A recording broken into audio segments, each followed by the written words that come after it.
הממשל האמריקני, באמצעות משרד החוץ האמריקני, מודיע כי ההתנחלויות הישראליות אינן מפרות את החוק הבינלאומי.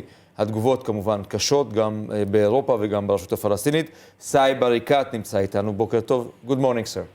Good morning to you, sir. So the Americans are embracing the Israeli narrative, saying that the settlements are not illegal.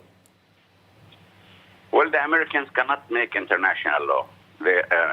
This American administration has shifted from being pro-Israel to pro-Israel occupation.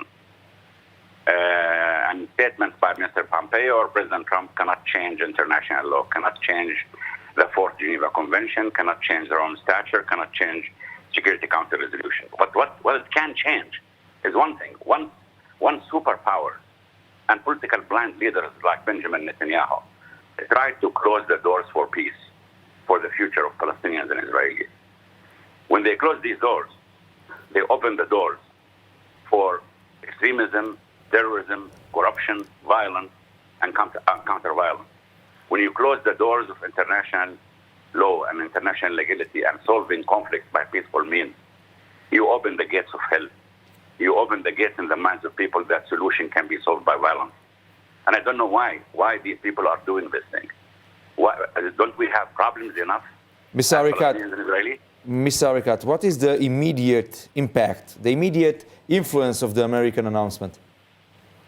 Nothing, because the American announcement came 3 days after the European Court of Justice ruled to label Israeli settlement products by a majority, came 2 days after the General Assembly voted to renew the United Nations Relief and Work Agency annual mandate for 3 years, 170 votes against 2 votes. It's just an American administration that's saying to all, we can use our might, our power to make Israel a country above the laws of man. Jerusalem is Israel's capital. Settlements are legal. No self-determination for Palestinians. And if they say no, we're going to defund them from everything. And then they say negotiation. That's a joke of history. Mr. Arikאת, Ron Benishai, good morning. Good morning, Ron. Is there any concrete action you are going to take to negate this statement by Pompeo? Yeah, we're going to ask for an emergency session for the Arab foreign ministers, and we're going to go to the Security Council with a resolution that will be vetoed, but we will pass a resolution in the United Nations in this regard. And then we're going to go to the International Criminal Court to try to expedite the process of opening a judicial investigation on settlements of Israeli officials, and the same thing to the International Court of Justice to ask whether these steps and announcements by Trump on Jerusalem and on settlements are legal or not legal. Because it seems to me that the only illegal thing that's going on in this world is the Trump administration. And the first people to discover this is the American Congress, who's having a hearing right now to see whether they can impeach or not this president. Mr. Arikאת, if I understand you correctly, you are going to dilute the American statement, the Pompeo statement, by counter-statement made by the Security Council, the International Court of Justice, and other international institutions. Is it correct? Partially. Number one,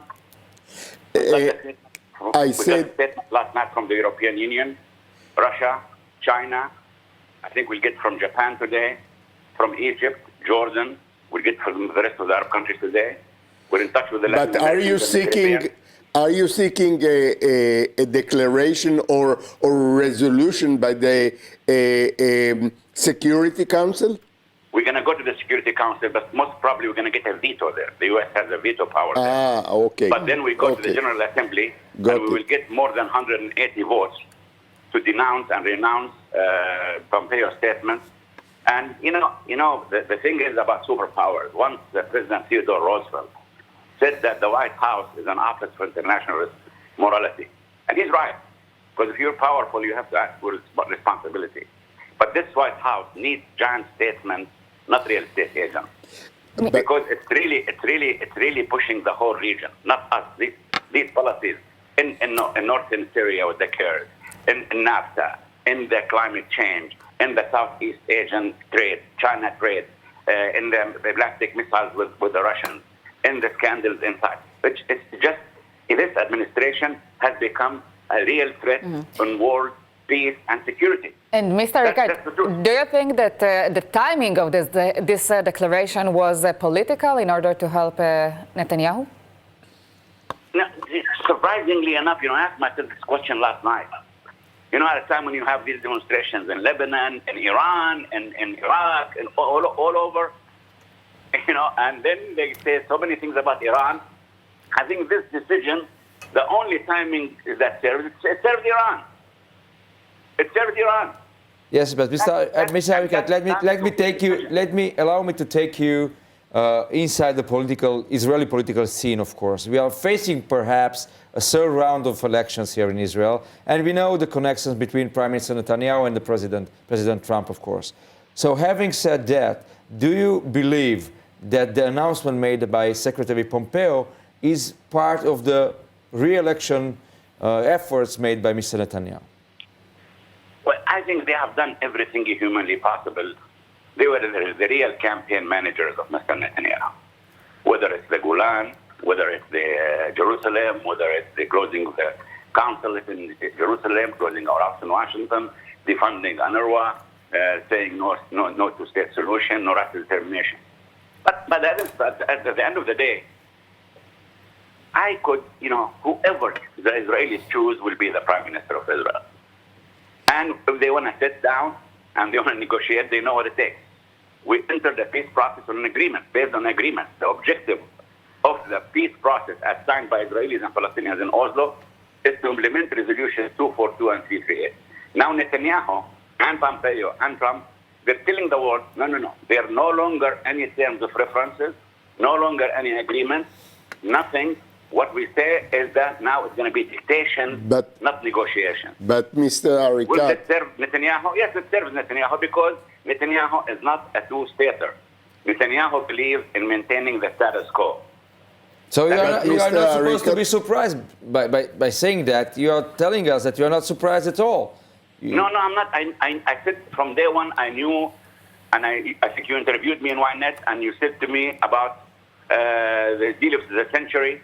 I told you the deal of the next century to the Americans is Jerusalem, Israel's capital, no refugees, settlements legal, no two states, and these Palestinians must accept to live under Israel's subjugation and rule and add another prayer to their churches and mosques in order to say, thank God we're under Israel occupation.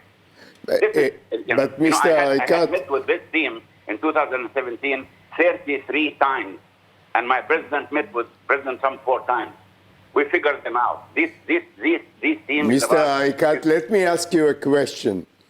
It seems that there is almost an international consensus about Israel in a future peace process, that Israel will get sovereignty over the so-called settlement blocks. So why fighting so hard this statement by the Americans? Because it seems that the settlement blocks will stay Israeli. Okay, with your logic, if the settlement blocks will be dictated on me, and Jerusalem, I have to be a realist and accept it as Israel's capital. No, doesn't have. I'm talking about an international consensus. Look. The only people who can make peace are Israelis and Palestinians. The Americans will not sit on a table. I'm still going to sit on with the Israelis. The Americans have disqualified themselves from any role in the peace process. You may be peace with them. You may put statues for Trump in Tel Aviv. You may pray for them.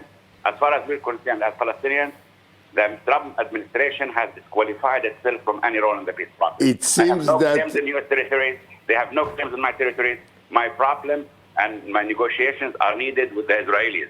Okay? So if you come and tell me, settlement, of course, we know that the settlement blocks will go to Israel. Jerusalem will go to Israel. No refugee. Why should you negotiate with me? You want to dictate with me? That's not Mr. Arikאת, it That's seems dictation. Stop it. Stop this behavior. If you want to sit down at the negotiating table, nobody prevents you from bringing any issue. And Israel will not sign on an agreement that doesn't serve its interests. okay, Mr. Arikאת, it seems that your highest hope is that President Trump will not be re-elected for a second term as a president.